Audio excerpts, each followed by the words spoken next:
We're on. Well, not quite yet. This is actually a podcast from back in maybe 2019 when Scott and I were actually trying to first get the monkey brain off and going.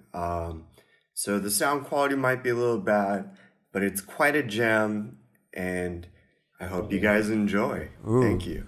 Okay. All right. Are we done oohing? I think so. I'm done. Ooh.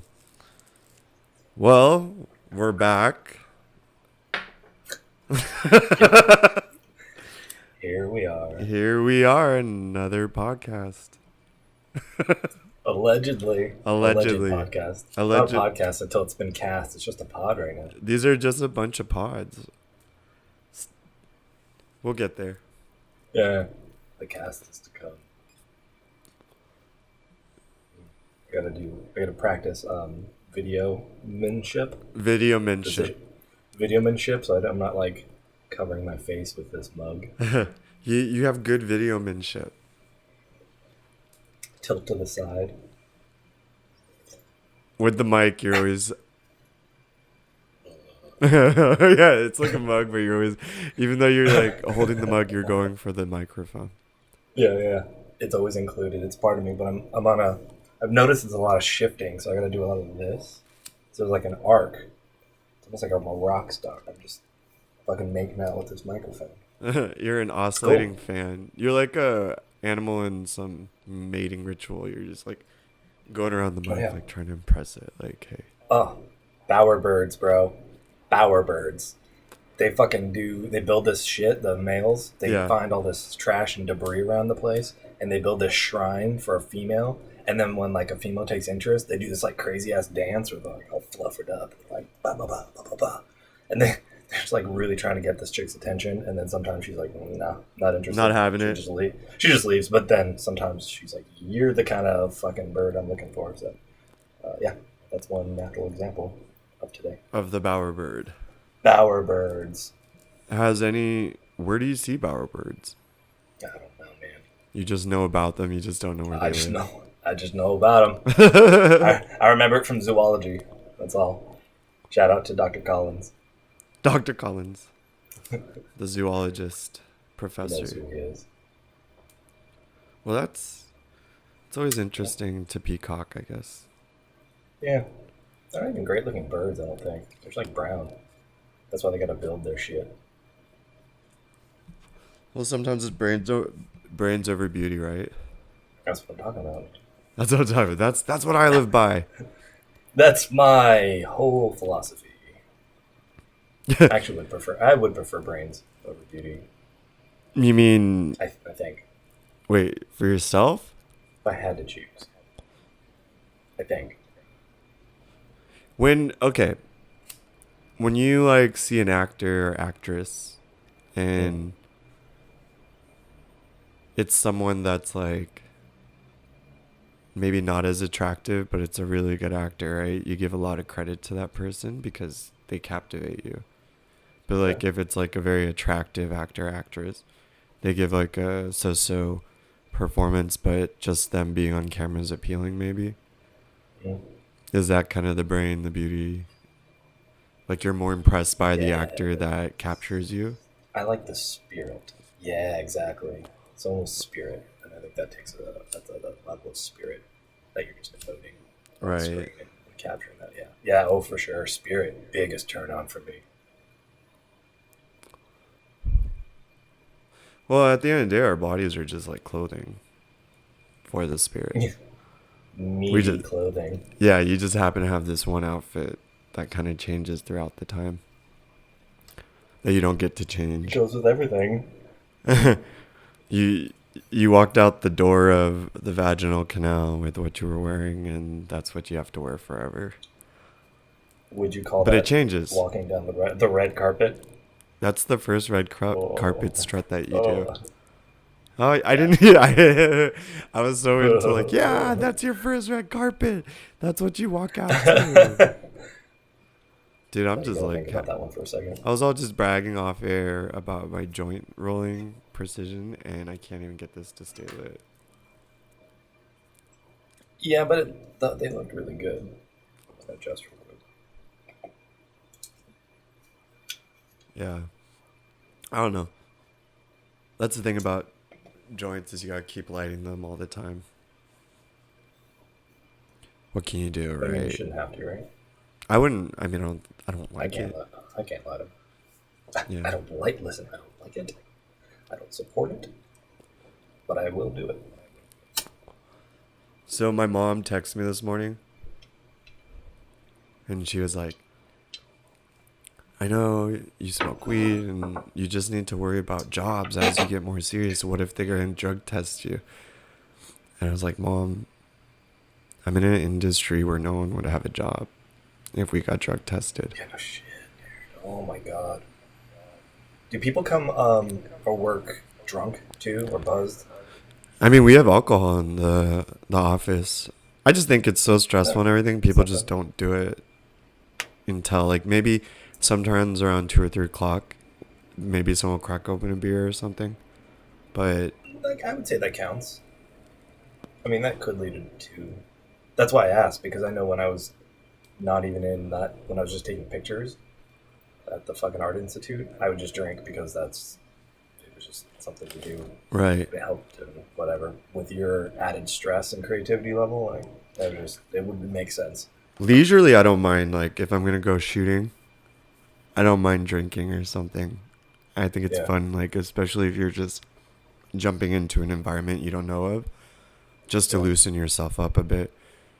But editing, I think when it comes to like editing something that's on deadline, Yeah. like uh, your copy, all the things that you're trying to like, we work with a lot of templates. You just don't want to be absent-minded and miss something and keep Yeah. going That makes over and sense. over again. Get sloppy. You get sloppy. Alcohol makes you sloppy. It can sometimes open up a door, I think, but it makes you sloppy. For some reason, Yeah. weed is just like fixated on things. Like you just catch everything. Mm. But then again, that's different for everybody else. So it just Choose your depends. poison. Yeah, you gotta Yeah. choose your poison, I think. There are some great.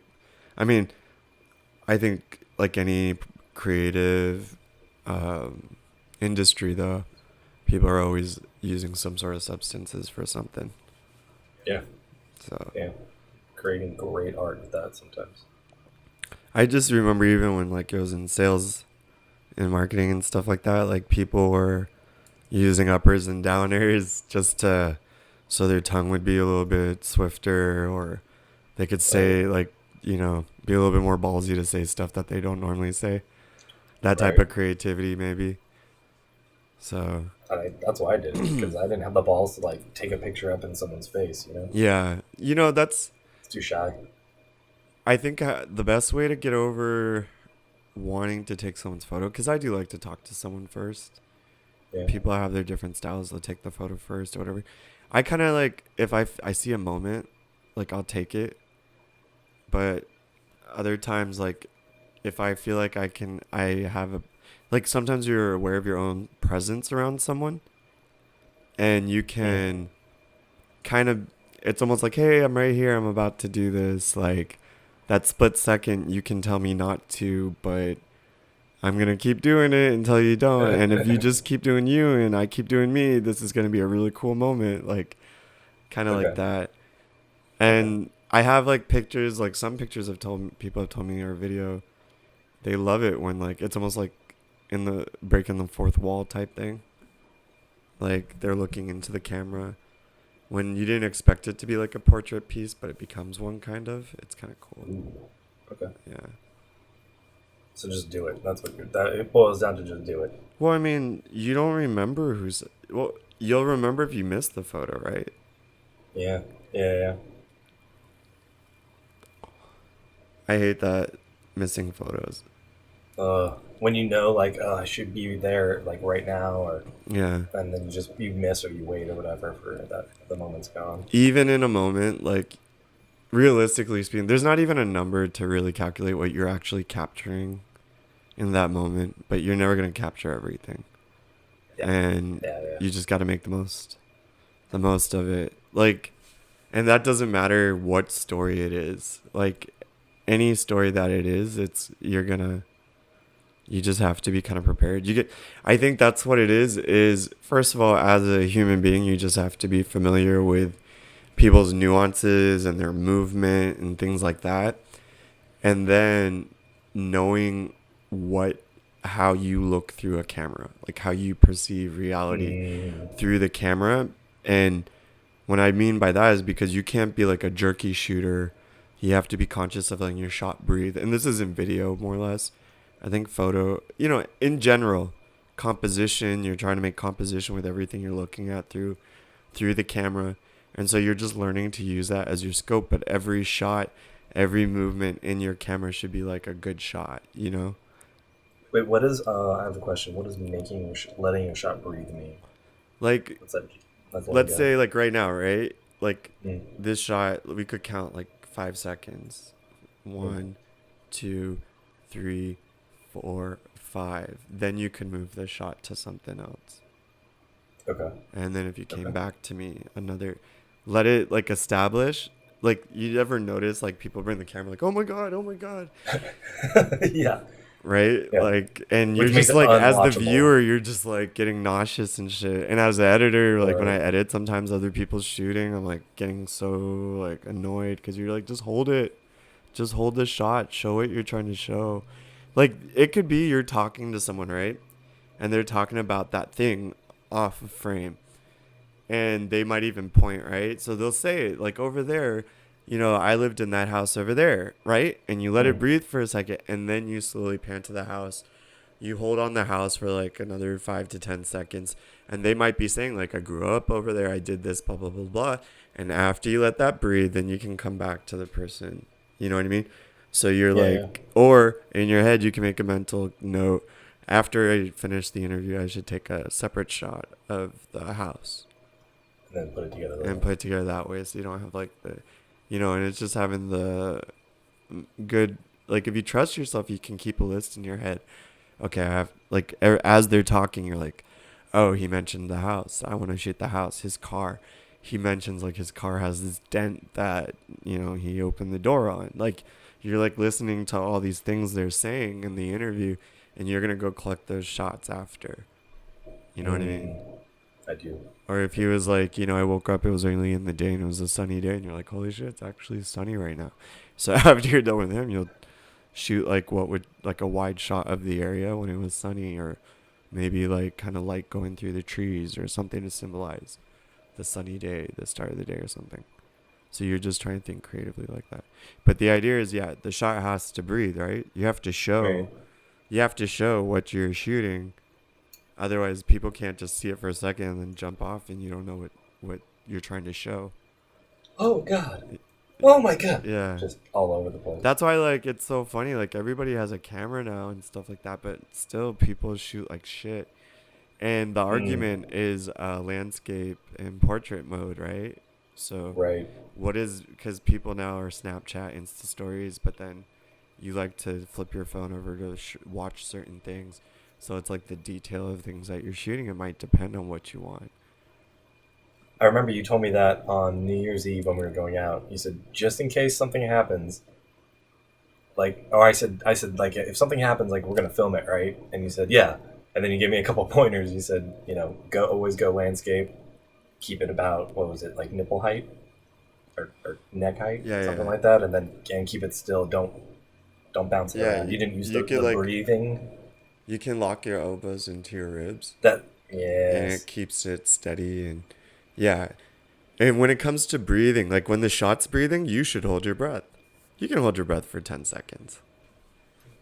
Like 20 seconds. 20 whole seconds. Yeah, just hold. And then it stays and it doesn't shake. Yeah. And that's a secret when you're not using like a monopod or a tripod or something. But you should use those things when you have them. Always use a monopod or tripod. Those little like mechanized ones where it has buttons and shit? Yeah, like Monfrodo has a really good one that I like to use. I use those brands a lot. Victory is like a Asian brand, or in Bangladesh I always buy Victory. And it's like your camera, your tripod, your monopod has to be kind of like a part of your appendage too. Like, yeah, you're right. Like, you have to know when you release what's the hydraulic pressure and how quick does the leg fall or something like that. Right. You know what I mean? Like, how are you gonna jump into a shot? You know, like, how do you lay it down? What's the weight? You know, stuff. So it's all about getting used to your equipment, and the only way that happens is if you keep using your equipment. You keep using it. You keep learning what you can do with it. So yeah. Yeah. You can't just let it sit there. I've done that with equipment before, and then never gotten comfortable with it, and then it just goes to waste.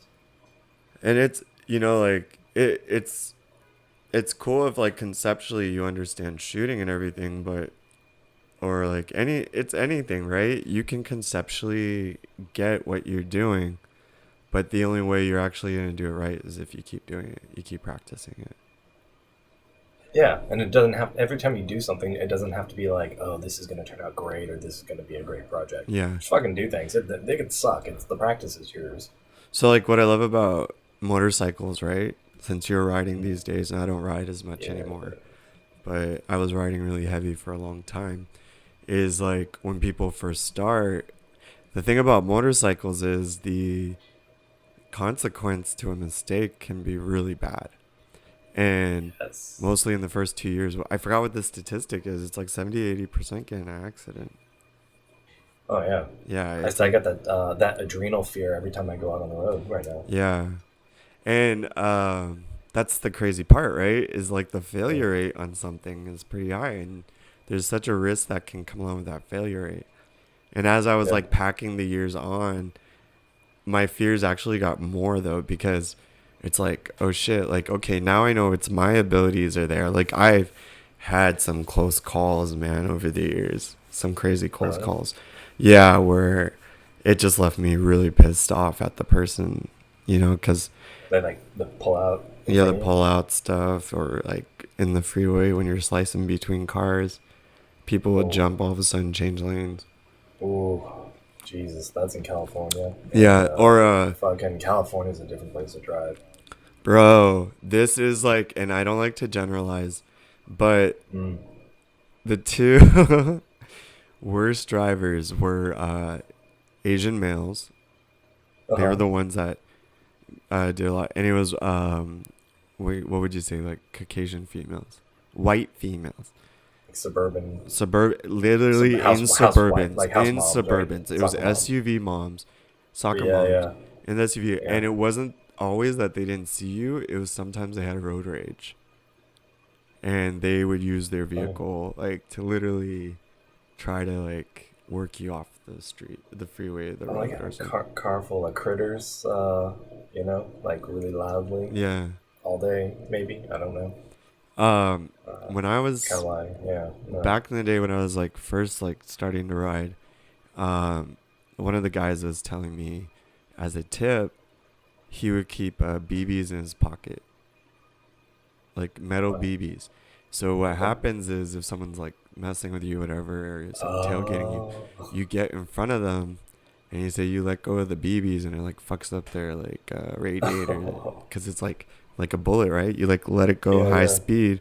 It supposedly gets into their car, their engine bay or something, or like in the front. Damn. Yeah. That's some Mario Kart shit, man. Yeah, like if I didn't believe in karma, maybe I would have done it. Like there's probably a time and a place where that's appropriate. Yeah. That's hardcore. Yeah. Just thinking like a pocket full of those jacks, those like old school jacks that our parents played with them when they were kids. Just like, pop their tires, which wouldn't happen because it's not a fucking cartoon. But actually, I think, you know what? If at high speed, the wheel's going and it. Yeah, maybe. There's more. The chances of likeliness of something happening is more than zero now because you've added something into the equation. There's a new variable to play with, so. It's not like you're throwing it at a still tire. Yeah. And expecting something to happen, yeah. And if you have a handful, you have a good point. A handful of them. No, I don't know. I haven't done the science behind it, but I can get back to you. I should rig a little system on my bike so that like I can do like a ripcord pull and it just spills something out of the back if anyone's harassing me. Yeah. Just a bunch of banana peels. They're just like all spinning behind you. Like, so we're coming up behind and we're just seeing all these like cars and their heads are just like, woo, like that. Yeah. Yeah, if that was reality. But yeah, it goes back to like, reality. You have to keep practicing something. I just find it fascinating with motorcycles. The, what was it? Range for error, I guess you would say, is so much higher. Yeah, dude. Like, it was just raining for about a week in Austin. And so, like, no riding. And I got back on and I was like, oh my God, I forgot what is riding. Like, who am I? I forgot everything the minute I sat on top of it for a second. Yeah. Just thinking about, going back on like our main road and whatnot, which is like a 65-mile-an-hour road. So yeah, and then it kicks back, it comes back to you, but still, there's still that fear, which I think is a healthy fear. But yeah. I can see after a while, it's okay. So when do you win, right? At first, you're like, okay, I got the fear, and I'm gonna be cautious because I know the statistics, and I'm a new rider. then you develop the comfort level, and then after a while, you're like, okay, I'm bound to crash. Like, right. When's it gonna be my time? I felt like that way with when we would like go bodyboarding and shit, and we would just be out there waiting for like the set to come in, and I would just think like, I haven't been attacked by a shark ever, but it happens all the time. This is a place where it would happen. This is the time. I know, seriously, man. Yeah, dude. I think like that was so crazy when we were young. When we were out, we'd be out there for like hours, and whenever you're waiting for the waves, like that, I was so shocked how we would always like. I don't know if it was because we were all together, but the idea that there's something under us that we can't see, Oh, so and much. Sometimes so it was much like 10 minutes, 12, 15 minutes. You were just waiting and nothing was happening. Mm-hmm. You're just paddling. And we didn't even know how deep it was where we didn't know how deep because we went out there. Like, because we would, different places had different shore breaks. But the way that beach, especially the one we went in Newport Beach, we'd go a lot. You remember I had the shore break, but you would go out because there was like this weird sand hump. Yeah. And then there was the break out there. But that drop off after that hump, God knows how deep that was. You couldn't see because I know that. I mean, I know it's like something deep, and then there's coral, not the coral reef, seaweed reef. Right. Kelp reef. Forest. Yeah, the kelp reef. Right. But whatever's living in between that is what was fascinating.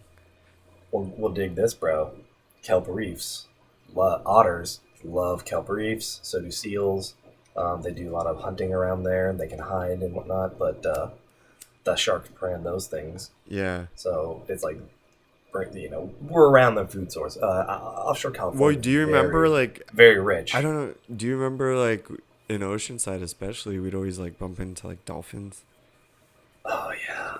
And that was so. I mean, there's life happening. Oh yeah, and they would just pop out of nowhere.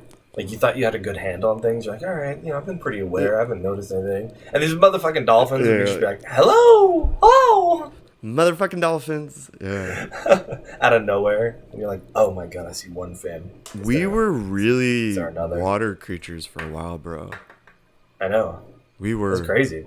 We were really in the water a lot for years. Especially with me and you, not just bodyboarding, but also the sailing.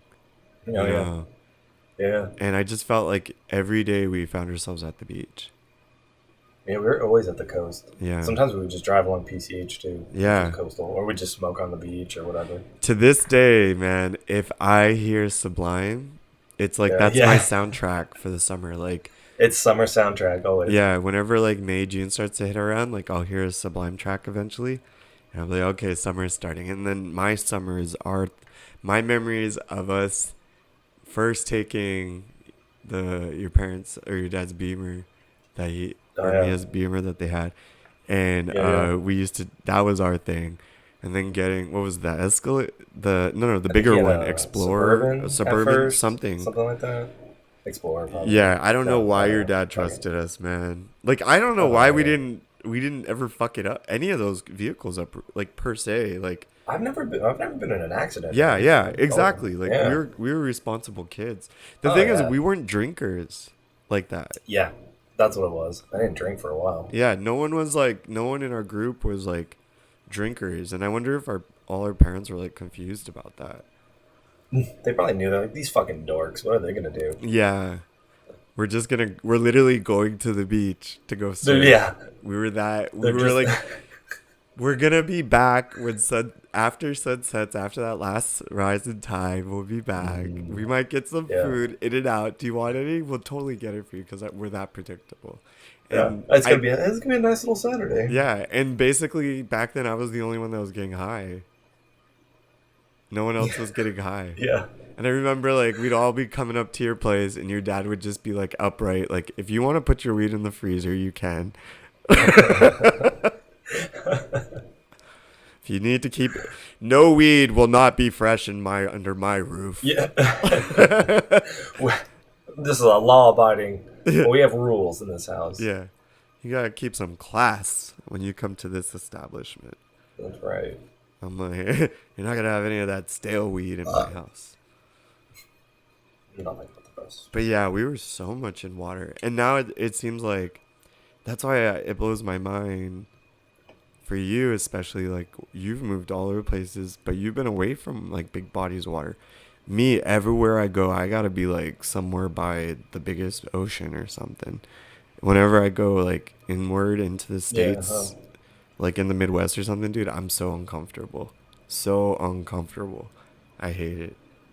Like Yeah, I just just getting used to it. yeah, like the barometer sure. in me is like kind of off or something. Yeah, yeah, because in California, and I'm sure in New York too, you always have a sense of where the water is. Here it's just like, I don't know. Yeah. And Austin's the dead center of Texas, so it's like fucked either way. I wonder if like in different human beings, your different like senses for me, water's like that. Like I love drinking water. My stomach is really strong with water, like in the sense of like being in different countries and drinking water. And also I'm one of those kids that grew up drinking out of people's like hoses. So my idea of like by smell, I kind of like, okay, I can do this. Like it's cool. I'm not going to complain about your water like too much. You know what I mean? Oh, my mom would come in and be like, your friend is drinking from our hose again. Can you shoo him away, please? I know. Like I'd just be running by We your would leave a yard little and bowl if of I knew food who for you you. were.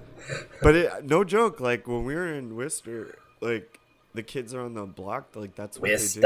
Worcester. But that's what they did. Like you would put during the summertime, you would just be like, we didn't have fences or anything, so you could just like go into someone's yard and like drink real quick. It wasn't like you didn't. Weird. It's not like California. No, dude. It's like this. That was is the my land. craziest thing. Come to California and like not only just fences, but it wasn't like the fences we had in Temecula. It was more like the ones your parents have, or your mom has in her backyard, like the wooden ones that are totally like. Oh, I had yeah. never seen fences like that before. Really? Yeah, and like I'd go to people's houses and that was their backyard, and I'd be like so shocked. Like it was so mind blowing to see closed yards like that. Little Addie just, wow, look at all the structure. Where are you gonna play baseball? Where are you gonna play soccer? You can't. Anything you hit is gonna go into your neighbor's yard, and you're gonna be in. You're a kid. You don't want to have to go to people's houses to get a ball. And what if they're like gonna talk shit? And another thing too is like everybody's house is in reach of breaking a window. Yeah. You couldn't play things anymore. No. Like that's Nothing. At least you can't even play with balls at least. yeah. Or rocks. Or Yeah, anything like I that. think that's Nothing why can hurt. California was my like slow transition into basketball from baseball and soccer because that I makes just sense. couldn't do it in my backyard like that anymore. Because Right. I remember being in Massachusetts like a handful of times and just being like, basketball's not for me. Like, Oh, really? yeah, I remember being on the playground once. Like, I think it was like first grade, and just the ball came by me, tried to shoot it, and couldn't do it. Wasn't for me. And one time with my cousin, we went to the park, tried to throw the soccer ball in, wasn't for me. And then another time, like one of my friends, like he was a grade above me, and he was just so good at everything. And he got a basket. His dad put in a basketball hoop, so this kid had already been playing all weekend. It was like making baskets, and Yeah. I'm the kid he's like beating like left and right, and I suck. And Which I suck. never feels good. Yeah, and I'm like, basketball's not for me. And then you get to like when we first got to California, we were in a place in Sunnyvale, and we were in these like apartments, and even the common area where kids could play, there were no like sporting stuff anymore. It was just like a jungle gym. There was no open area to do something. And that's like when I like also I started doing more skateboarding just because that's all you could do. And then it And wasn't. then the irony is they don't want you to do skateboarding pretty much anywhere. They don't want you to do skateboarding, but you can't if you don't have a area space and to like have a ball fly over the place. Then you have to do something more individual, confined to yourself, and you just put wheels on yourself, and you can do things. That makes sense. Man. Yeah. People just hate skaters. Yeah. Or businesses. I would say the public. Basically, dude, like so many tickets you get from that shit. But Yeah, at least seriously. with a basketball, I got into it by like the fact that the playgrounds in Sunnyvale were so small, and I was playing handball and handball and Foursquare all the time. I was starting to use like the ball a lot with my hands, and I also started getting quicker and realized I was quick. And then by then I think I developed a little strength. And one day I just picked up a ball. I think I picked up a basketball, not wanting to in 6th grade. My friend, he was like had just came from Taiwan, so we were both like just stupid kids. But his dad actually played basketball, and I think in his head I've never had this discussion with him, and I could totally reach out and ask him. I haven't talked to him in a while, like maybe a decade though. But I wonder like if when we were that age, it was clicking in him that he wanted to be like a really good basketball player because his dad was and all that stuff. Because his brother was playing basketball, and it was these 2 guys from Taiwan who had come when we were in 4th grade. So we were just like at school we would try to play basketball, but no one would let us play. So it was after school at the park when we weren't playing baseball or soccer or football, we would start shooting the ball. And then ended up all of a sudden it kind of like clicked a little bit. Like the coordination, I think, started to make sense. Like, oh, one thing I can do is dribble because I'm tiny and I'm fast. And I can play defense, and that's like soccer. It's the same movement. Wait, what age is this now? This is like 6th grade, so maybe 11. But it's starting to click? It's starting to click. But 6th grade? Yeah, around 6th grade. But there's still like, obviously it wasn't like I was great or anything, but I had an awareness for it at that point. And then when 7th grade came around, I was starting to get a growth spurt. And I think 8th grade is when I was like, okay, I love this game. Like, this is my shit. Oh, yeah, because you were so explosive and, like, squirrely and shit. Yeah. And it just, the pace was so good. And, like, you could just zip around. You were so zippy. Yeah. That's crazy. I didn't know. I just assumed you'd grown up playing like I did, like from kindergarten. Nah, dude. Like little leagues and shit. The first time I had thrown on a uniform was 7th grade. When we played for, I always want to say 8th grade. TCBY, but that's frozen yogurt. Right? Yeah, TYBA. I don't think it's TYBA anymore either.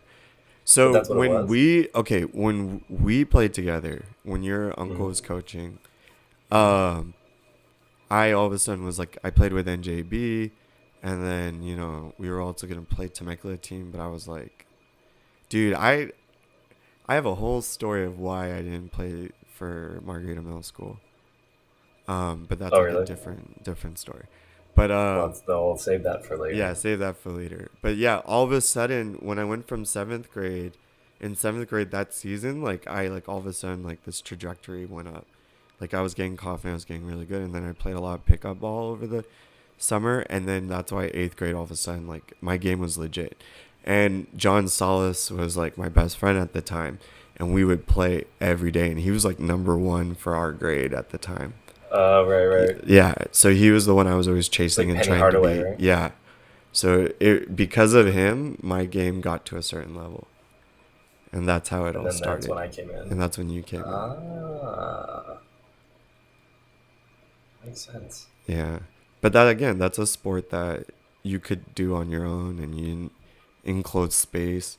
Like I would save up to get my dad to go buy me a basketball hoop, because at least as long as I had some concrete, I could play in that area. Oh yeah, you You just know, needed a little spot, and you could.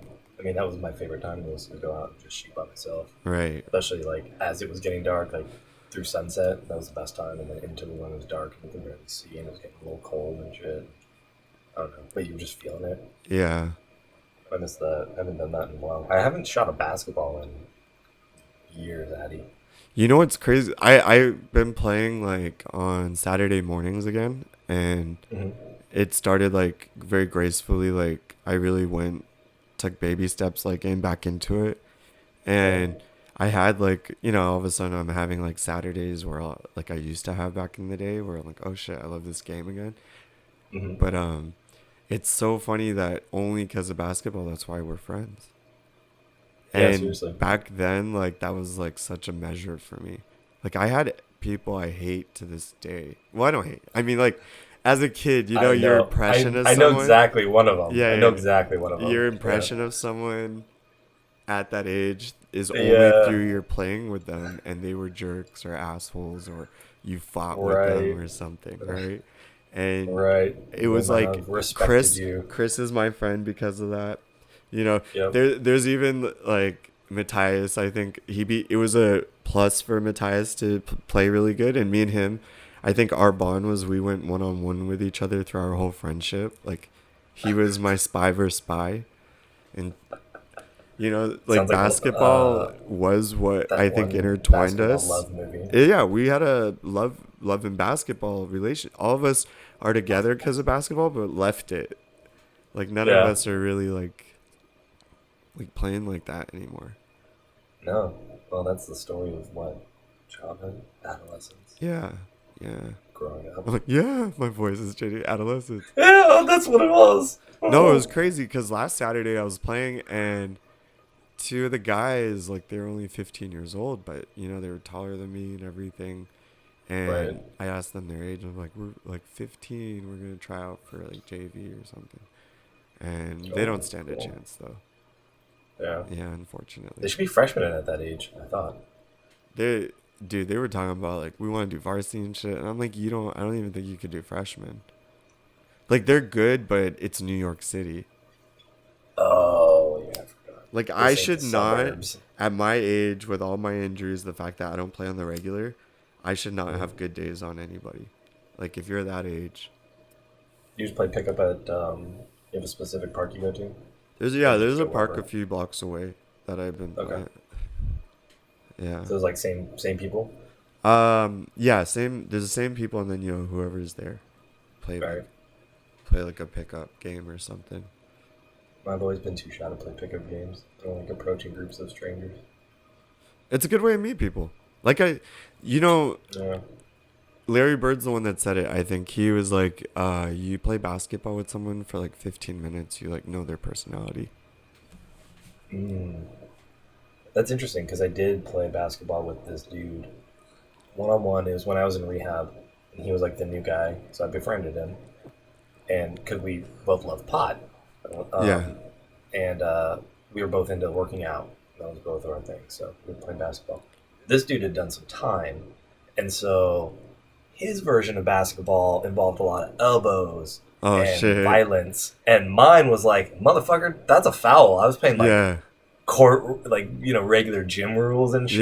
Yeah, I was yeah. like, I don't know how to play against this. Like, this isn't how I grew up, man. I'm sorry. It was not a fun game at all, but instantly, like, oh shit, gotcha. Yeah, dude, oh man, and I'm like one of those people, I don't get this as much anymore because I don't talk, but even like, let's say, I remember the day before my birthday, actually, one of my buddies out here, he asked me to come out to Equinox, and I hadn't played, I think, for like 3 or 4, no, I think it was like my first game back since like chikungunya or whatever. And Or no, because I was playing in Temecula a bit before that, a little bit. But it had been my first game here. It had been a while. You know how it is when you play basketball. I haven't played in a while. It's like you always suck. Yeah. But yeah, there was a guy on the court calling me out on my D and my shot and shit like that because I didn't have my legs. And what homeboy doesn't know is I had rode 6 miles just to get to the Equinox. Oh, Like I had already done my like cardio before I got there. I didn't know I was like playing for like money or something. And I know I look fast still and I look young, but it's not there like that. Like I'm not putting my body out there. Teammate? Like that. Was he like getting on you as a teammate? Yeah, as a teammate. And I'm like, and I just like kept it quiet. And finally, after a few games, he came up to me to talk shit, like talk like old OG shit to you about like how to play the game. And I'm like, yo, like I get it, man. Like I just got back in it, and I rode my bike. Like Just those type of things aren't a tropical fever. yeah. These type of things aren't a big deal to me, dude. Like, but sorry, like, sorry you didn't win, and I wasn't your racehorse for you. They take that shit seriously. They do, man. Sometimes they do.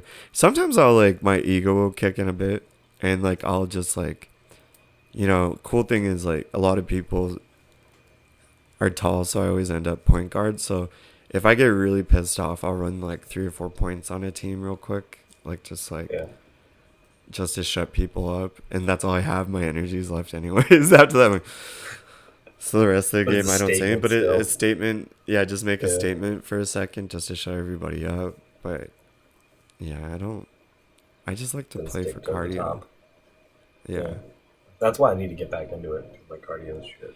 And footwork, you know what makes it better is, and I miss this because in Cali I was always running like Runyon Canyon or all those like off like actual like cross country paths and a lot of hills and stuff, and that's what like really brings back your coordination for the court, keeps your feet active and stuff. Like you're programmed to want to move your feet around. Then I was getting training running in the mountains. Exactly. Like that's great. Off trail running and stuff like with the roots and rocks and stuff like that. Dude, that's in theory it's because it's unpredictable terrain.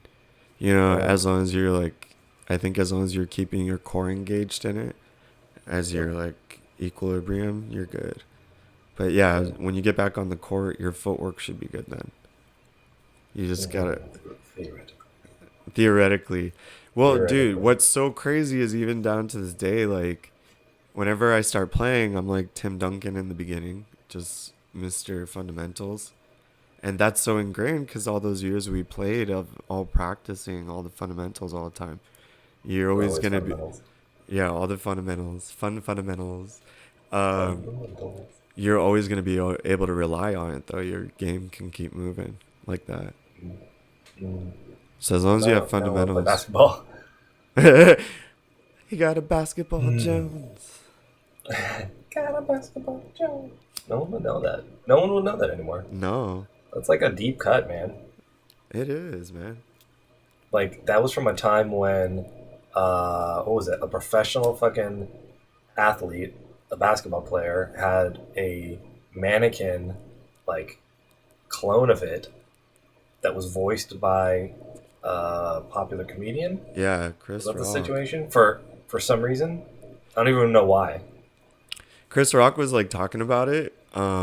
I forgot I think I saw a special on Little Penny, like a little clip on it. Little Penny. Or something, like maybe a YouTube video. But I think he said something like, I don't think in our eyes, I never thought of Chris Rock as washed up or like done at some point. But he said that was like a point where his career was a little slow for a second. We were kids. Okay. It was like 95, 96. I was in 5th grade. I'm barely aware. Yeah. But he said that kind of like brought his career back a little bit. It's so random. That's cool though. I gotta get out. There's some courts that, like community courts that are across the way, walking distance from my house. Yeah. Check it out. I don't want to play with people though. I just want to shoot by myself. That's the problem. Yeah. And then, what's cool though is like, I liked playing with the younger kids because you can teach them. Teach them little basics and stuff, just little things. The things Dude, that I would were love not. to coach a team. Dude, That's what I would love, like a community team or something like that. It'd be cool. You know, I had like, well, it wasn't really a Mighty Duck situation because we didn't get like real far. Like Okay. we did all right. It was when I was in Farm League in Sunnyvale, and You had a team. You coached a team. no, we had a coach, right? And Okay. he was like a young guy, and he was, he was really enthusiastic. He was there to do it, but he wasn't like a baseball coach type guy. You know what I mean? Like he Okay. wasn't there to like really, like there's better coaches. But bless his heart, he coached our team. We were the Angels. It was community service, just like the Mighty Ducks.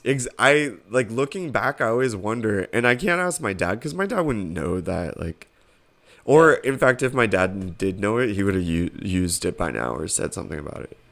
But like, Probably. yeah, I always wonder if he was like Coach Bombay. That's his name, right? Like Bombay. Or Yeah, yeah, Coach Bombay. yeah.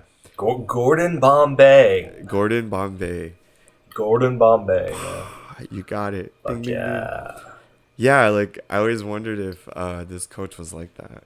Like he got DUI or something. Probably did. Because Funny. I mean he was cool. I liked baseball because of him.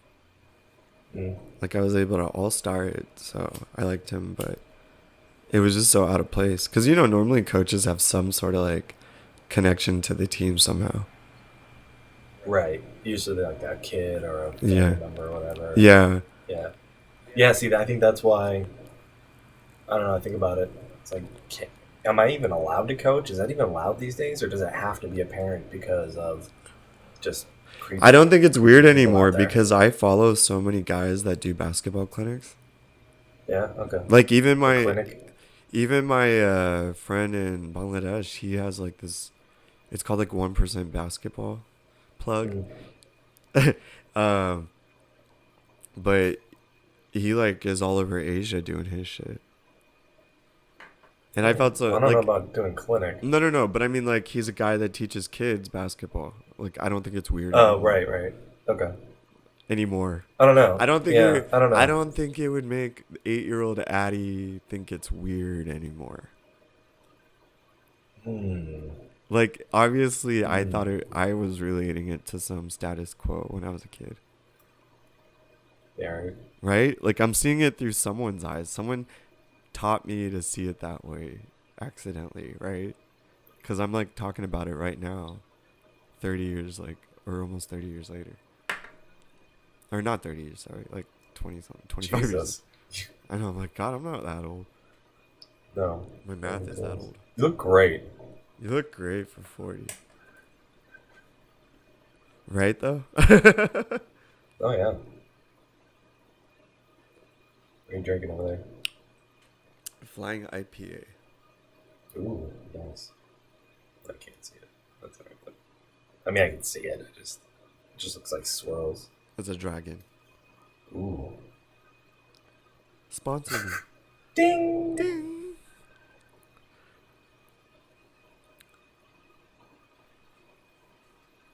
So what do you want to tap into on that list?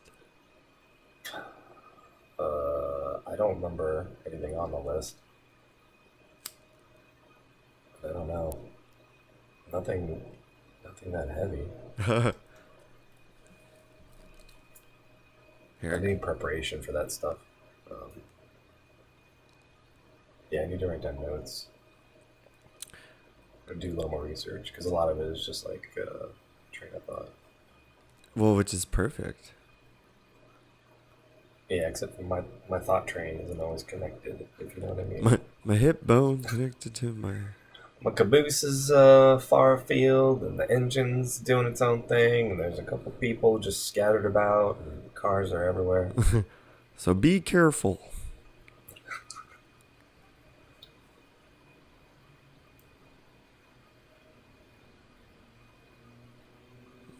Yeah, your list is pretty heavy. Yeah, it's not. Yeah. Fashion tip. What?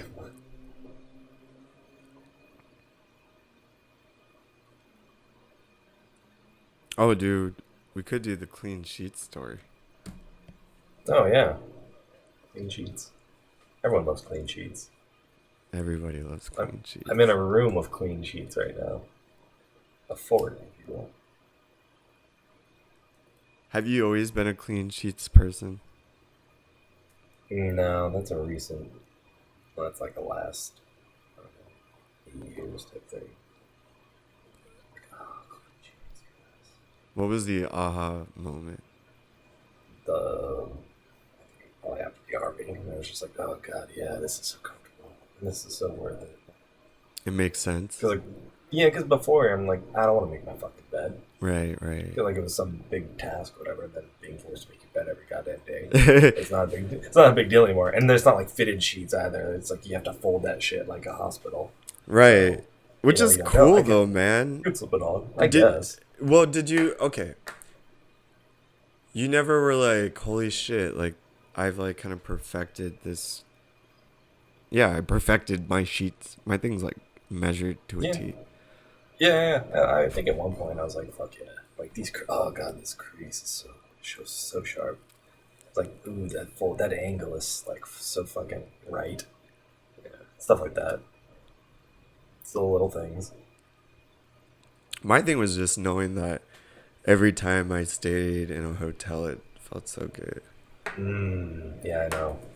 So now that we're thinking about this great feeling, I think people will understand where you're coming from. Yeah. Your story.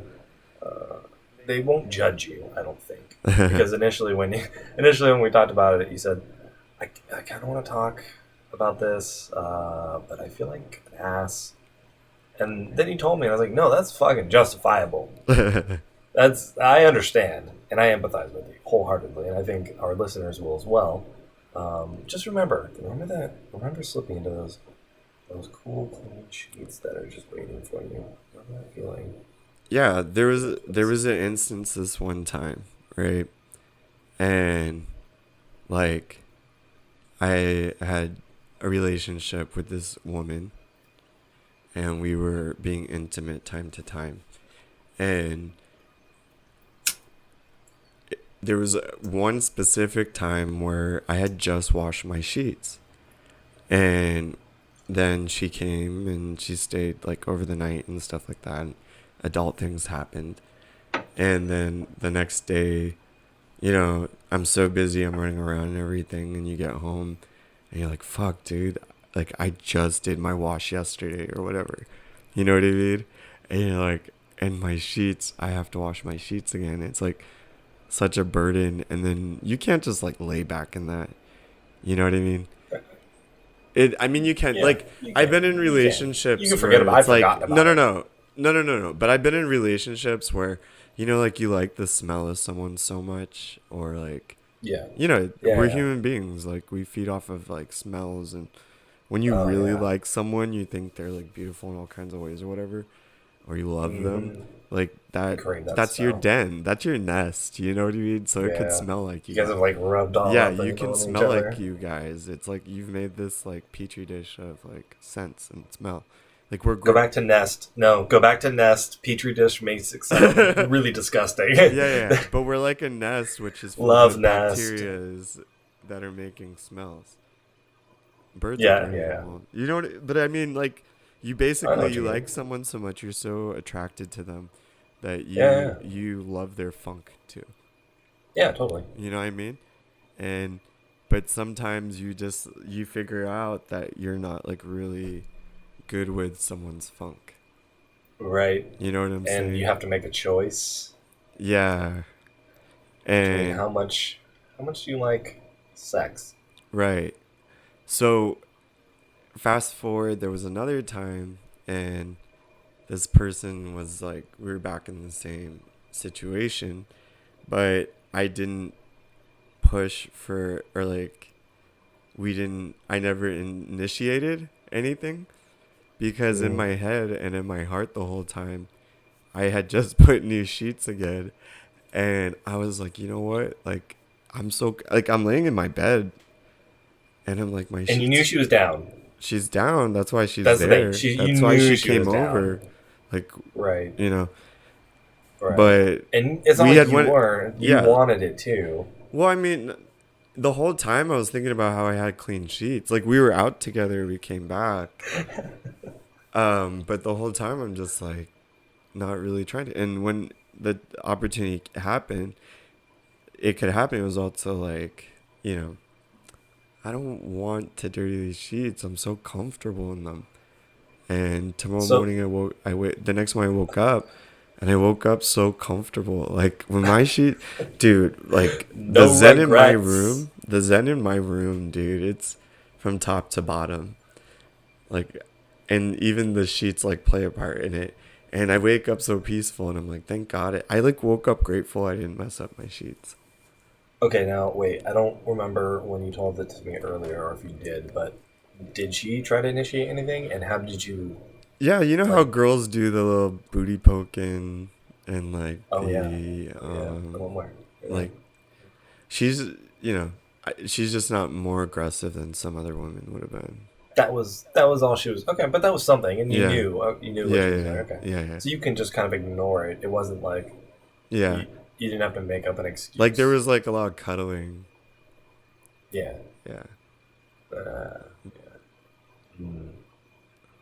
But I was into sleeping in my clean sheets and waking up in my clean sheets.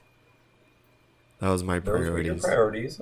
No one judges you. I wonder if a lot of people have that priority or have that you. same type of like I have nothing to feel bad about, right? Or embarrassed about. No, I don't think so. But I think we should create a poll somehow about that and let people decide. Someday we'll do that. I know people should get back to us and let us know if like you've been in that situation. Yeah. Clean sheets or yeah. I don't know. I'll have to phrase it right. So like a solution could be you buy like a disposable like sex blanket that you put over your bed for when someone comes over, so that you don't have their. I'm sure they have this because people are freaky already, but like so that I should get this then if that's my concern, so that that person's funk stays within that disposable blanket, like a potty patty. And just have sex on top of it. Let's go back to no, but I know what you mean. I would like personally like a fitted PVC or latex sheet, so that you can really slip around. Yeah, you just like throw your back out. Yeah, I know. It's like a slip and slide. You just like take a running start and slide. She's like waiting for me there, and I just go and run like Kumar. No, not Kumar. Before that in Van Wilder. Oh, do you remember, dude? Taj. And he's like Taj. He's like oiling her up, and then he goes and just slides like right across her. That's how it would be. I love Calpen, but that's such an insulting Indian student. Well, you know what? I take that back. And I love like the immigrant community that comes here. They're amazing, and obviously being over there, but there are some annoying fobs that come. There are that type too. There's cool ones, but there are annoying like accent full prone, funky style attitudes, just all kinds of stinky, and you have to like teach them how to relax. Like, things are a little different. Taj. Just like we would have to do somewhere else, or we should do. I think that Americans travel abroad a lot of times, and they're like, well, I'm just going to keep acting the same way and do whatever I want, like it's America. But we should be, I've always into their culture and society. I've always had this thing, like, and I think because growing up in like dual cultures, like you kind of have an idea of how to be in a certain way, and then there's like, and I see this a lot with the millennials, like the younger millennials that I talk to all the time about their cultural identity, and they're so like wanting to break all the rules, right? They're like, I should be accepted, everyone should be accepted. If I go back to the motherland, like for instance, I talked to so many younger Bangladeshi Americans that want to go back to Bangladesh and make change or whatever. And I remember feeling that way. Not that I don't want to now, obviously I do. But I mean in the Right. sense that like they just want to go like anarchy and like break Right. everything Right. down, like the system that's at play, and try to do it. But through like exposure through my life, I understand that why there is a process. And obviously in your heart as an idealist, you want to change things overnight for people suffering. And but like you can't just go jump into Bangladesh and think everybody's waiting to be saved. The reason why things are the way in certain lands is because people agreed to being that way. Even if it's a shitty way, people are not changing it, they are agreeing to it. You know what I mean? Like cultural nuances. Like let's say in Bangladesh, a lot of girls, they're upset that they have to be so modest over there. Like if they were to go visit, right? And they're like, I should be able to wear whatever I want to wear and be on the street, like wearing a tank top, whatever. And I'm like, you Right. can't do that. You can't. Like, as much as you want to make a statement, you're asking for trouble, unfortunately. Like, that's not the way to make. If you feel that your vision of what Bangladesh should be, you have to, like, get in tune with what Bangladesh is first. Like, you have to understand you're coming there as a Westerner. You're not Bangladeshi, actually. You're actually American. You know, you Now you're just, talking like descent-based American. Like they do yeah. have the blood, but they're Yeah, just yeah, like born your in parents America. can be Bangladeshi from the country, but you are American. Right. And You, they can tell. yeah, or you're like, you didn't grow up in Bangladesh. They know that. That's their hood. It's like if Yeah. someone came into your town, like you would know someone is not like from your neighborhood. You're new and you like try to smell them out. And every time I go to Dhaka, like people are skeptical, they want to smell you out and you have good, just like in the States, you'll have good relationships and bad relationships with people. You'll have the politics and the drama, same thing over there, but it's like it's their place. You can't come in there like, oh, I'm an American, I have all the answers, which they don't even recognize Mm. it. They think everybody in Bangladesh is sitting there waiting for them to be saved. There is people in Bangladesh that are like, have, I'm not gonna say the same. I'll say similar because same. Everybody thinks they have same values, but they're similar. We all have our own personal values that we're like bestowing on Right. other people, actually. So like you can't think like, oh, because I get to celebrate all these things, I have to go like spread it to other places. You're no different from the person that's like enforcing bullshit on other people already. Like I always try to explain to people, if you really feel passionate about Bangladesh, why? I know my why. It was because my family kept like that cultural connection. They exposed me to Bangladesh throughout my life, so I have that connection. I know the moments that inspired me to be doing what I'm doing, why I'm there. Like I always ask why, if like someone hasn't been there in so many years, but they're so connected because of what they're seeing on the news or whatever. Like why do you want to go over there? Like what are you trying to do for yourself to go over there? Like even for me, there was like when I was younger, going over there was because I was trying to get in touch with my cultural identity. If that's what it is, then you need to go in there with an open heart. You need to go in there not thinking you can change things.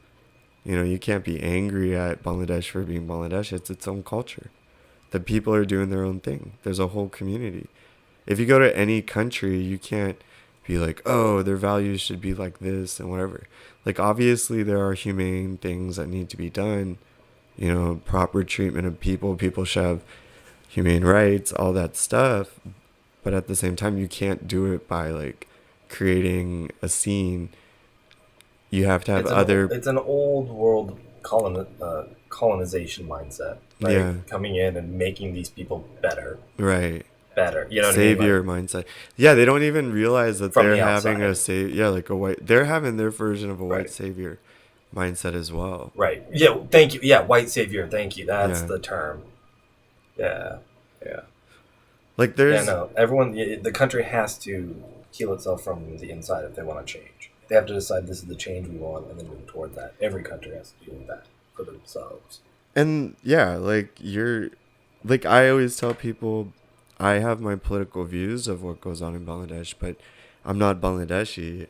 I didn't take citizenship there for Right. reasons because I enjoy my citizenship you know, having a single citizenship in the United States. I love my freedom with that. So, you Right. know, I could tell you in a conversation, like, I believe this and that and whatever, but I'll never try to influence anybody in where they should put their politics in Bangladesh. Like, that's up to the Right. Bangladeshi to do. Yeah, it's not for you to say. Yeah, it's not for me to say. Yeah. So, but it just goes back to people searching for their identity. Like, Yeah. and they don't understand that the why. So it's like their ego is what's like chasing it. So people, we're so caught up in thinking that we have a solution and we hook an identity to it and we go over there. But in truth, if they know the realness is they're curious about themselves, that's why they want to go. They want to challenge themselves because they're scared of it. That's why they want to go. Their curiosity, their Right. fear, but that's what they need to realize is they're just really curious. Go because you're curious. It's okay to be curious. It's okay to get Yeah. lost because you're curious. You don't need to tell any reason. You don't need to have a reason to go anywhere. You know? Curiosity's always been the only reason. Uh-huh. Uh-huh. I mean, that's why Yeah. America's here. Yeah. Someone got fucking curious. Someone got curious. Someone got curious. That's what it is. Like, everybody in life is always waiting for someone to open a door for them. Or they think they have to say, like, a password to get into something. They have to make up a Right. story. Invited to the club. You have to be invited to club. You can't be like 100% honest about who you are. Everyone thinks that. Like, I was fascinated because I was at that when I was doing that panel, that mentor panel, like different people, the way they were talking about, like, one of the questions given to us is, what can you give students, any tips you can give students that are in their final year or are going to go into the workforce, like to get jobs and start their career, blah, blah. And like straight off the back, the second guy, he's like a professor and he just goes in accolades, starts just selling himself, all this shit like that for like 15 minutes. And then I go on and I like actually like try to give some real shit. Like, this is what you do, you know, you like network, you get cool with your professors, you do this, you know, so on and so forth. And then he takes the mic back to talk some more even over me. Like, he's so caught up in his ego of it and stuff. And I was just like fascinated by like the why. Like, why it's that's ego. It's an academic circle jerk. Yeah, kids came here to like ask, what are you supposed to do? And you're just telling them what you are. You didn't answer the question. Right. Look at me. Yeah. So Bow everyone's before always the length of my degree. right. So everyone's always stuck in the identity. Like, I don't like name drop where I went to school or like the places I work or anything, whatever. And No, but you do have to defend it when you wear the sweatshirt because people Yeah. somehow they look at you and they're like, "This guy didn't go to Columbia. I know. Fuck you, guy. Prove it. Yeah. Hey, prove it." And I know there's like identity to me wearing that too. It's really funny. Like, I know it, but I'm not like, I didn't make that school my identity as in like who I am today. That's just part of you. Yeah, I it's mean, just it is part of part me. of you. It That's is just- part it of me. is. But like, Yeah, seriously. you know what I mean? Like, Okay, I you didn't earned go. that shit. I didn't get education to separate me from people. I got it to bring me closer to people. Right, right. You know what I mean? Yeah, exactly. So, and I think Yeah. people don't realize that. Like, if you're going to school, if you're like educating yourself, you should be trying to be closer to people. Like, It should bring my us experience at closer. Columbia taught me to be a better interviewer and get closer to my subjects and learn more about them and create a better relationship and tell their story in better ways. So that, I think that's better for society. Yeah. Well, I mean, that's communication. It's good communication, right? Mm-hmm. Yeah, and you don't need to go to school for that. I just wanted to be. Hey, your picture froze a little bit, buddy. Or it was frozen. Now it's good. Okay, on my side's Just glitching good. a little bit. Yeah, Okay. but yeah, Alright. It's normalized. we are okay. Yeah, see, the computer's a lot more steady now, huh? Yeah, it is. It's cool. Putting some RAM, like Jean-Claude Van Damme. I wonder if it'll be better too when I'm not running both the video and audio through the same machine. I have the separate camera. Oh yeah. Well, it's more my side too, you know, Okay. because I'm trying to do two. I could always actually record the audio on an audio recorder. I could do that. Do you want to do that? I trust it. I used it out in the field. Well, all right. Yeah. I could hook it up to this somehow. I'm sure. I could try it for next week, number 4. Yeah. Yeah, now that my computer is up to speed, I'll be able to cut these. And now I know how to do it, so I can get it to you at the ASAP. Yeah, dude, I really appreciate the wave format. That's awesome. Yeah, man. You sound so good. Dude, Mickey's like seriously fanboying. Is he? Yeah. He'll be our greatest ambassador. He'll be our side character eventually. He will be, dude. He'll come on like Guillermo. That shit would be funny. He like seriously. So Mickey's really funny, actually. So you know the Red Sox are in the World Series. Mm-hmm. By the time people hear this, maybe they will be the World Series champions. I hope so. I think so. Or the Dodgers. We'll see. So Mickey, like last week, when the Red Sox were like leading in the series against the Astros, Mickey bought Game 4 tickets for the World Series. For the World Series. Ooh. And In LA, right? yeah, in LA. And he was just like, he's like, I know the Red Sox are gonna go in. He's like, I just need the Dodgers to win. And then so yesterday when the Dodgers were there, yeah, him and Chris were at some Boston Red Sox bar out in Los Angeles. Oh, shit. I've been there. I forgot what the name is. It's pretty cool. We watched the Pats and stuff out there a couple times as well. It's really dope. I always love like you have your like Boston bars because they're so different from anywhere else, bro. A different world. It's a I've different only been to world, Boston and once, it's such a but it's camaraderie. fucking different, yeah. And you know when you're from Massachusetts and you're from like not Boston, but you're from like a Worcester or Shrewsbury or like like just Lowell, like those places. You're making these things up. No, I'm I know serious. Worcester exists. Yeah. Shrewsbury? Anything in like because Worcester's like in the center of Mass, and 35 miles east is like Boston. So it's like the east side of Boston. It's like the west side of Boston's kind of it's like yeah, because it's away from like the metropolitan, so it gets kind of blah after.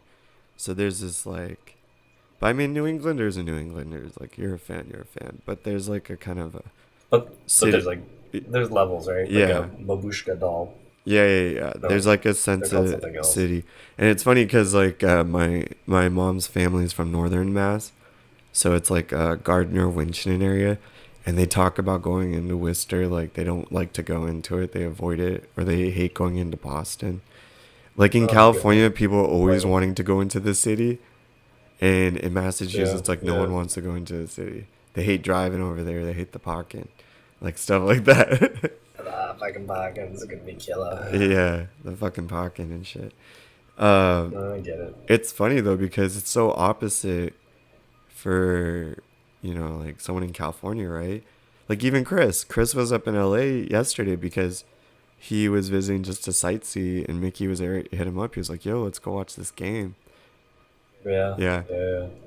And then I remember you see that too. And then what happens is Mickey decides he gets better tickets for Game 4. So he's going to try to sell these tickets. So he got better tickets closer.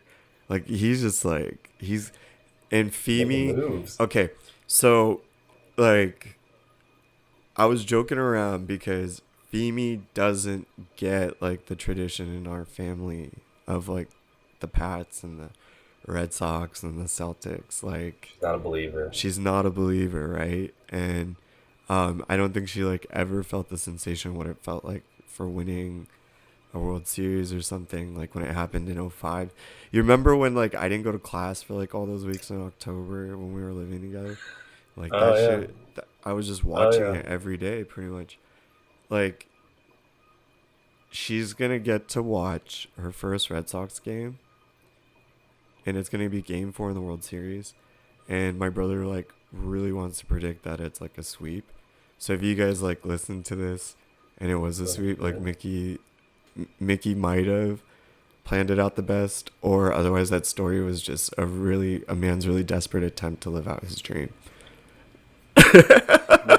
There have been more desperate attempts, I assure you, I'm sure. But I thought it was dope. Like when That's awesome. because last night I was at that event, so I'm like checking the score and I see it and I'm like, oh shit, like Mickey must be like doing so well right now in life. And I knew him and Chris were together, so I knew he was in good company celebrating.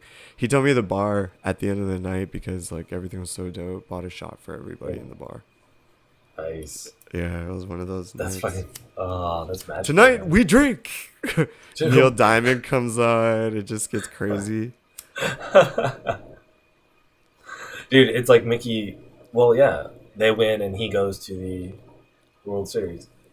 Like he's on the team himself. Yeah. They lose. Everybody. What happens when they lose? He's shut out of luck. Well, we were talking about it. Yeah, no. So if they do lose, yeah, if Los Angeles, because it was a ticket for Los Angeles, obviously he gets refund. Yeah. But we were talking about it, like, okay. So it's one thing if it's like Game 4 and they sweep and the Red Sox win. Like, LA fans will probably just be like, dude, we really sucked. You know what I mean? But if it's Game 7 and the Red Sox win, like, people will be so pissed. You know what I mean? I'd be like, LA fans don't like flip over cars and burn them, but they'll kill you. They'll just kill you. Over cars and burn them. No, just kill you. No, dude. People are always getting like killed and paralyzed and shit. Remember when all the Lakers were winning all those championships in the early? Were they? I thought they were just beating people up. No, that was the Rodney King. No, but you remember like there's all these like Dodgers, like some Giants fan a couple years ago got attacked or something. Yeah. Stuff like that was going down. Yeah. I don't get that sport loyalty, man. I mean, I get it as I'm sitting here with a Red Sox hat on. But I mean, like, the wanting to, like, beat someone up. The closest I never came to wanting to beat someone. I never fought with anybody over sports. But the closest I ever came to being, like, a real sports fan and almost doing something erratic was when the Celtics won the championship in 2008, I think it was. Yeah. When it was like Garnett, Pierce, and Rondo, and fucking Ray Allen, and Perkins, and all them, and they won, and I was calling. I think even at the time, Chris was so drunk with me, and we were so excited, we were calling everywhere to get a fucking shamrock put on our bodies. And you know what's crazy is like now tattoo? Where I have now where I have the tattoo, that Baga Khan, I wanted to put it like right there, and that would have never allowed like that tattoo to happen. Oh and my God. The only reason why we didn't do it is because my frugal ass didn't like the price, so I didn't want to do it. So that saved me though, man. It saved me from an ugly tattoo. I would have been like, oh my God, this is for when the fucking Celtics won the championship. It'd been like such a frat boy, like a waspy frat boy. Yeah. Yeah. That's like when you get like your college that you went to, the mascot. Yes, exactly. Dude, I know you don't watch football, right, anymore? No. The other week, the Kansas City Chiefs were playing the Pats, and you may have seen this, I don't know, but Tyreek Hill ran it in for this good play into the end zone. And then was, you know, how players stopped themselves against the back wall. There was a bunch of Pats fans, and one of them like either threw a beer into his face or spit a beer into his face. Yeah. But definitely projectile like into his face, and he was just like, "Whoa, what the fuck?" And I think that fan got banned. Yeah, it goes back to like the craziness of the fans and shit, and like getting violent and getting up in the players' businesses and each other's shit, like. Enjoy the goddamn... Be passionate. By all means, enjoy the game. But You know, Let's not start a it's like, duel over what some about like shit. soccer hooligans, man, or football, other Dude, football, the mob mentality shit. yeah, and like, you know, you always hear stories about at a what was it, in Colombia or something, like the goalie like let a ball in, or I don't know, scoring their own goal or something, they kill him. Yeah, Totally I don't know unfactual. I what don't know country. what country or who it was, but so it's not like any ode to So Colombia. allegedly, Allegedly, but this like, was but this was but probably a it's few decades happened. ago. It's Yeah, happened. for sure, You know for what I sure. mean? And It's then I know happened. stadiums have collapsed because Right. of mobs trying to get on the field, or yeah, man, people get hurt a lot at soccer. That's big soccer games, really tense soccer matches. Yeah. So that just like there's just a certain level of people in society that love the tribal That's our mentality. arena. That tribal mentality. Yeah, it's our And coliseum, dude. yeah, and they just want to be down for something, have identity. Like Right, and the I bloodlust love, comes, and it's like we're all a part of it. yeah, like I love sports because of the science of it. You know what I mean? Like, Mm. you know, we talk about basketball. To me, it's like a dance because it's like jazz. You know, when we loved basketball, it was Yeah, like jazz. quick fucking Yeah, improv, yeah, right? yeah, yeah. Like Yeah, when, yeah. like now it's a little different. It's even the way I play Is it really? is more modern. It's different. You know, it's not like the way we play, like Jordan was playing. You know, all the players in the '90s and stuff that influenced us. That was a different dance. But you know what I mean? Uh-huh. Like flex, running flex offense. You know, or even like running, like learning about the triangle when you were young. You're like, holy shit, that's so crazy. You know what I mean? Yeah, or like whatever you were like learning when you were you know, our high school coaches were teaching, whatever. Right. There's a science to it. Like football, there's a science to it. Like I love sports on that level, right? Like it's fascinating. Like I think that's why fantasy can be cool, because if you understand a player, how they perform, and that there's an algorithm that calculates how Yeah. productive of a player they were. Like basically you took what the coaches use for their team already to kind of, Right. you know, and you Which get is to, science. yeah, which is science, and you get to play around with it. Right. So Right. that's No, cool. it's cool. But then Yeah. why, you know, some people just want to take it to that next level where they want to go crazy on it. And I get it. You need that intensity to play it. You know what I mean? Yeah. Yeah. Like Yeah. I know even as a kid when there was someone that was going to give a lot more energy to something. Like I just, that's why football wasn't for me. I just kind of, Mm. I remember coming to practice and getting hit right in the jaw. And just knowing like, okay, this is too much. Like I'm This going to ain't for get me. puzzled or pummeled all the time. Oh yeah. Like and the guy that did it, I love him to death even to this day, but it was just like right to the chin, and you know I like went out for a second, had to like come to, and was like, you know, I tried going at it some more, but I was like, you know what, I'm gonna get hit, and it wasn't like I wasn't used to getting hit. Like in basketball, you know, I'm always running into people always send screens. As a point guard, It's I'm always running different. into screens and stuff. But yeah, when you're getting like, Colliding. yeah, colliding with people, Especially in that area. And I know, and I think I know who hit you too. yeah, Who you're talking about, and he packs a fucking yeah, wallet. He's a beast. yeah. So you know, I'm just too pretty. Like, I love myself too much. I was into more of a finesse game like basketball, but I get Yeah. in basketball. Like, there's times like I'm not gonna die for that ball anymore, but there's someone that will die for that ball. Yeah, dude. You God, know? that used to be me. I loved Yeah. diving for the ball, especially when it was going towards the cheerleaders, and I could just full on extend, Yeah. and they would like scatter. Yeah, But it was just really fun because you like heard a that bowling ball with high pins. Oh no! Yeah, exactly. And I'm just like, ah, you know, and saving the ball. When was you're a always fun, kid, but man, just hurling you yourself. you don't mind falling. But dude, as an adult, ask yourself, Oh. when's the last time you fell? I fell off the back of a fully speeding golf cart at a drag race 3 months ago. 3 months ago, right? But you didn't fall today. Yes. You didn't fall yesterday. You didn't fall the day before that. But there was a time where we would like jump all over the place and True. fall. Oh, I did climb a tree a few weeks ago. I'll give you that. But Just yeah, 'cause but I'm that's not so doing- ridiculous. I don't want to know why a grown man is up in a tree. I was putting bird feeders up. Actually, That's all. okay. That's the only excuse for being up in a tree. Thank you. Oh, and a Halloween decoration. I was hanging a ghostly pumpkin in my front yard tree. Okay, so But PSA, yeah, holiday decorations and bird feeders and saving cats. Not many other things after that. You should not be up in a tree. Not gotcha. anymore. That's it. I That's it. Hey, did you climb trees like crazy when you were a kid? I don't. Yes. Yeah, because we had before I moved to Temecula in Torrance, we had a pretty big tree in our backyard that had like a swing.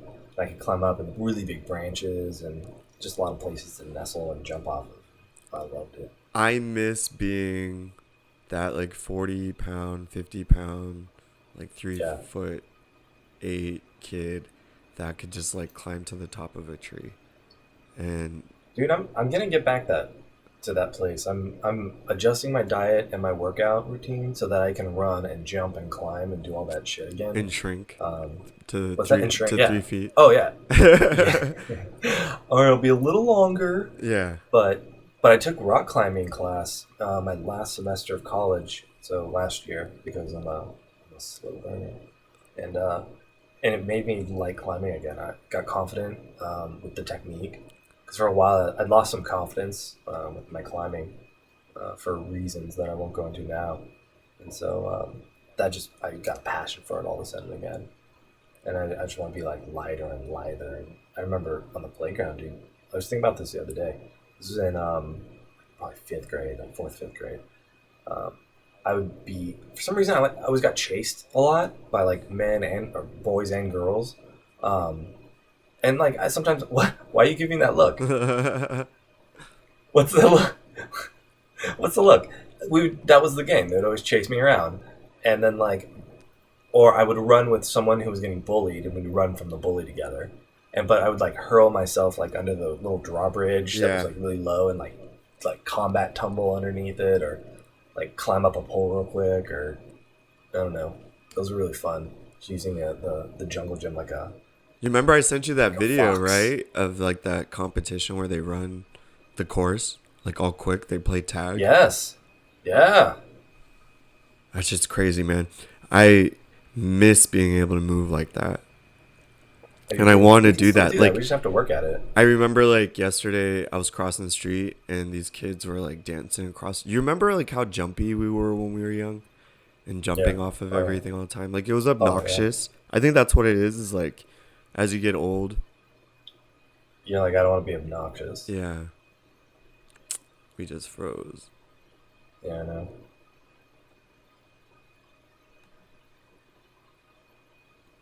Oh, my battery. That's what happened.